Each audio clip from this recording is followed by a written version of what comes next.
Yeah, so Keith&Kym, she was Thai Vietnamese. So yeah, that was at La Baguette. The interesting thing at La Baguette is that it was French, Asian.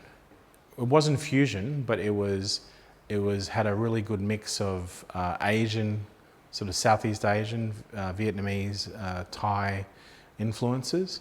Almost Indochine, actually, but it still had some classic French elements. But when I work with Timmy, sort of opening up and just watching her just simply make paste with coriander, and was the first sort of thing that inspired me about Asia. And I remember after seeing her do that, I went out and bought a Thai cookbook. And then, like I said, I was lucky enough to work with these two great ladies who are, I think, what they taught me, what Gillian taught me about food, at the time I didn't realize. But it's something I realized much later in my career. And that was very much a sensibility of how we treated food and how we processed flavors.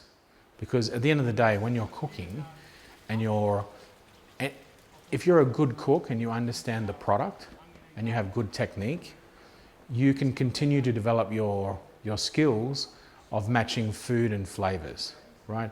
A little bit more spice, a little bit less spice, a little bit more aromatic, a little bit less aromatic.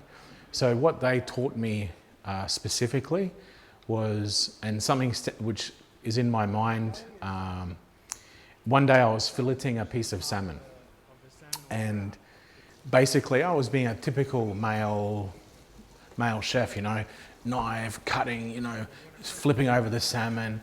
And basically, Gillian walked up to me and just put her hands on mine and went, slow down. Treat it softly, tender, almost treat it like your girlfriend, she said. She said, slow down, just be gentle.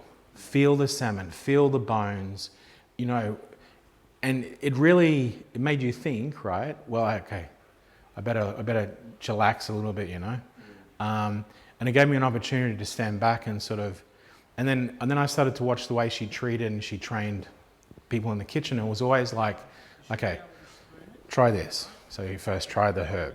Okay, now try this. Okay, now what does that herb before taste like? Well, it tastes different now. Okay, or okay, you're cooking with this. What about add a little bit of salt to a dessert, for example, right? Wow, a little bit of salt in with sugar just makes the chemical reaction of the iodine and the salt with the sugar completely changes the flavor profile. So it's just all these little things. I think they help me to move away from a textbook. They taught me how to cook, not using measurement as such for flavor. I mean, we still use recipes for pasta and whatever, but they taught me to think with my palate and not so much my head. So that was a big move for me, culinary.